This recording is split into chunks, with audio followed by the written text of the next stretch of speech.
Buenos días, Silvia. Buenos días, Elena. ¿Qué tal? Tú vienes a traer la calma después de este miedo que hemos pasado.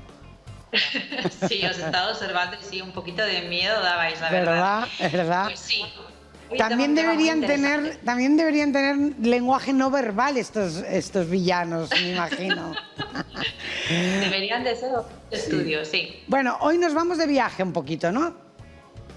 Exacto. Hoy vamos a hablar de las vacaciones y la comunicación no verbal.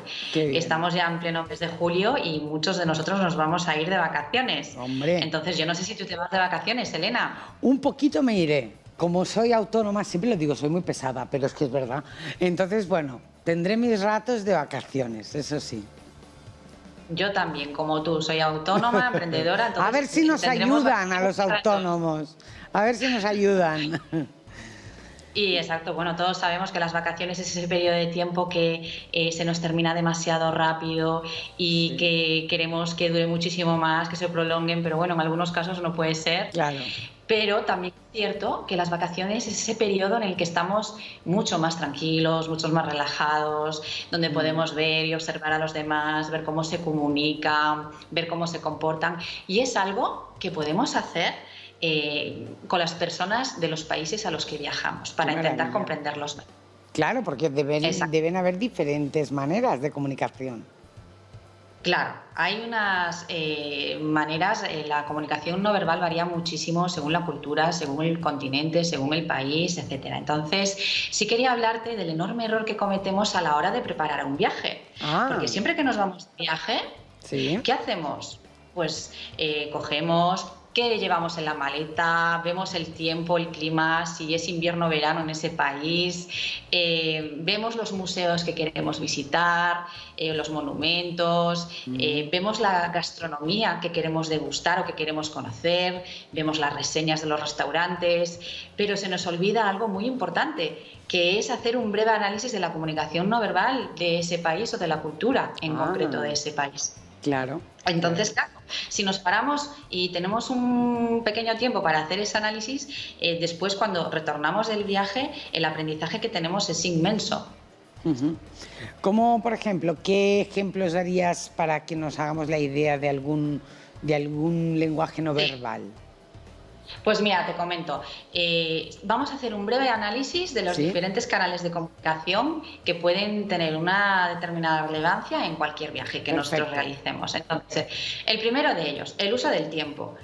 Bueno, el uso del tiempo, como bien la palabra indica, puede ser la puntualidad, por ejemplo. La puntualidad es un concepto que no es el mismo según el país en el que estemos o incluso el continente.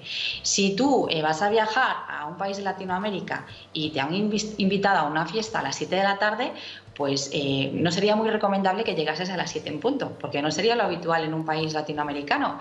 Sin embargo, en un país nórdico la puntualidad sí se tiene mucho más en cuenta.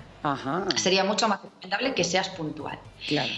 Otro factor a tener en cuenta son las distancias personales. Es decir, no todas las distancias personales son como aquí en España, que las acortamos a la hora de relacionarlos. Si tú viajas a Estados Unidos, las distancias personales, bueno, pues si tú quieres conocer a alguien, sueles estar entre 1,5 metros y 2 metros de la persona.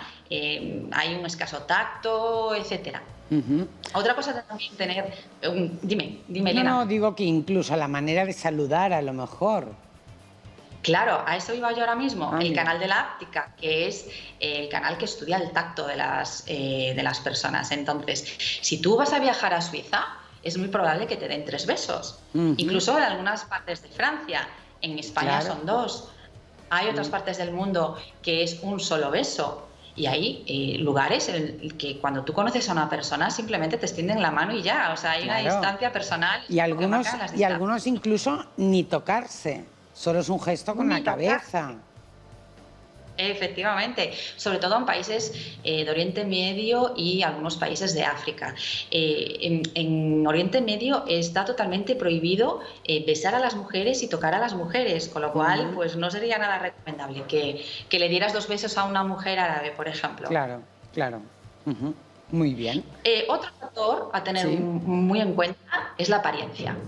Depende al país al que vayas, por ejemplo, en países de Oriente Medio, si quieres visitar algún templo sagrado o algún lugar sagrado, sería recomendable que fueras cubierta, ¿no? Tapándote el pelo, los hombros, incluso te obligan a que tienes que entrar descalzo, ¿no? En esos templos sagrados.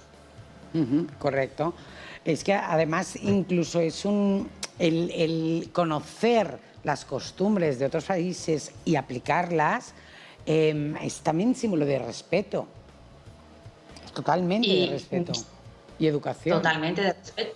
Claro, es lo que te acabo de contar. Por ejemplo, si tú le das 2 besos a una persona árabe, podría pensar que le estás faltando al respeto, que estás invadiendo su situación o su espacio personal, ¿no? También el uso de la voz. Es decir, no sé si te ha pasado, hay distintos países donde la voz, el tono de la voz es mucho más bajo frente a otros países. Pueden ser los latinoamericanos, los americanos que hablan más alto, los americanos. Y los italianos, cómo gesticulan y cómo hablan, que muchas veces vas en un tren o vas viajando en cualquier país de Europa y donde hay un italiano, donde hay un grupo de españoles, se nota, ¿no? Frente a otros habitantes de otros países, ¿no? ¿Por qué? Porque hablamos mucho más alto y gesticulamos mucho más. Expresamos más, o sea, más, exacto, gesticulamos más. Sí, exacto. Entonces, es así, es un breve repaso de los principales canales de comunicación normal que puede entrar en cualquier viaje. Claro. Luego, ¿qué es un emblema? Pues te comento, un emblema es un tipo de gesto que si tú lo haces, es como si estuvieras diciendo una palabra. Y no son universales, son gestos que no significan lo mismo según el país al que viajemos. Por ejemplo, una expresión facial, si tú de alegría o de sonrisa, significa lo mismo en cualquier parte del mundo. Las expresiones faciales son universales, y los emblemas no. Un ejemplo. Venga. Si yo te hago así con el dedo, no sé si lo ves. A ver. Así de ok. Así, vale, ahora te lo veo. Sí. ¿Eso qué significa aquí en España? Ok, ¿no? Okay. ¿Qué significa? Es todo si lo pones así, perfecto. Autostop. Si lo pones así, autostop. Pero si no, ok. Si tú lo pones así, ya que nos vamos de viajes, que estás haciendo autostop, ¿no? Sí. Esto, con el dedo pulgar levantado y el puño cerrado, en Japón, por ejemplo, es el número 5. Imagínate. Sí, por ejemplo. Claro, te trae una Coca-Cola, le haces así, te trae 5 más. ¿No? Por eso mismo. Claro. Entonces, y en Irán y en Oriente Medio, esto significa un gesto muy vulgar. Invito a la audiencia que lo busque en internet. ¿Qué sería? ¿Como una peineta? Una peineta, efectivamente. Lo mira. mismo. Ya lo sabemos. Por eso que hay que tener mucho cuidado y hay que estudiar los emblemas. Otro emblema, informarse. Hay que formarse. Esto, no sé si lo podéis ver. Esto significa... como el emoticono de OK. OK. Esto es un OK. Sí. Pero en Francia puede significar 0. Si tú haces el censo en Francia, sí, significa 0. Claro. Y, sin embargo, si lo haces en países como Turquía, está relacionado con la homosexualidad. Por eso mismo hay que tener, lo dicho, conocer el país al que visitamos. Otro gesto que es muy típico. Silvia, y ante la duda, no muevas las manos. No muevas. Ante la duda, las manos cerradas. Sí, porque hay situaciones en las que te puedes meter en un verdadero problema. Por ejemplo, otro gesto más, que este sí que lo podemos llegar a vivir y muy habitual aquí en Europa. Esto, por ejemplo. Vale, Victoria, como Victoria. Sí, bien. O 2. Ponme 2. Vale. Dos zumos. Bueno, pues si tú te vas a Inglaterra, esto significa esto. ¡Ay, Dios! Una peineta. Por favor. Entonces, tú imagínate. Es una doble peineta. Ay, por favor. Claro. Y le dices al camarero de Inglaterra, oye, tráeme 2 cervezas. Oye, pues es probable que no te sirvan. Ay, por Dios. Por eso mismo. Claro. Y así, otro consejo, no señalar con el dedo en ningún país, ¿no? Que a veces tenemos la costumbre, si llevamos a niños pequeños, que se pongan a señalar con el dedo. No sería muy recomendable. Claro. Otro gesto también que causa controversia es que en España pues significa, el saludo puede significar o cuernos o el saludo heavy metalero. Ajá. Exacto. Pues mira, hace como unos años el Papa Francisco hizo este gesto y todo, bueno, la comunidad internacional lo tachó de una persona maléfica, y al final este gesto a veces también significa amor, dependiendo del país que viajes. Sí, él lo que quería transmitir era un gesto de comprensión, de cercanía y amor en el país en el que él en ese momento estaba visitando. Bueno, pues... Entonces, bueno, ya hemos explicado un poquito los gestos. Ya podemos tener la excusa que si se nos sale hacer esto, no, es amor. También, es amor, es amor. Te lo hago con mucho amor, los cuernos estos. Pero bueno, muy bien. Oye, ¿alguna cosita más para acabar?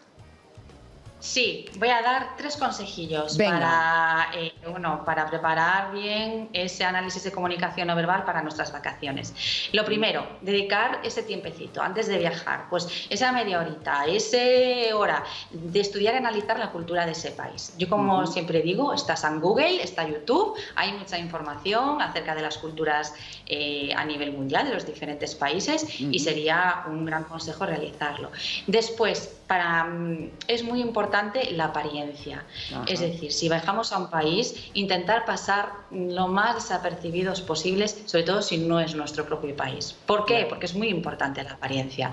No es lo mismo que te vayas con 2 roles de 60.000 euros y te pases por el centro de Madrid que te vayas a las favelas de Brasil, ¿no? O sea, los riesgos pueden ser elevados. Y bueno, y en último lugar, muchas veces cuando viajamos, lo que hacemos es ir a viajes programados con personas de nuestro mismo país, entonces ya tenemos todos los viajes, todas las visitas diseñadas y sería ideal pues poder salirse un poquito de esa programación, poder visitar los mercados, callejear en los países diferentes para poder interactuar con los nativos de esa zona y seguramente con esos 3 pequeños tips vendremos con un viaje repleto de experiencias. Y nos traeremos una cultura y podremos conocer más esos países, ¿no? Las costumbres. Nos empaparemos más de esa cultura de ese país, efectivamente. Qué bonito. Pues Silvia, muchísimas gracias. Nos vamos ya, esta semana es la última de Sense Control hasta septiembre, pero en septiembre volveremos con más comunicación no verbal con la Senove. Por supuesto, tanto mis compañeros como yo, con ganas de que llegue septiembre y volver a empezar, Elena. Muchísimas gracias, Silvia.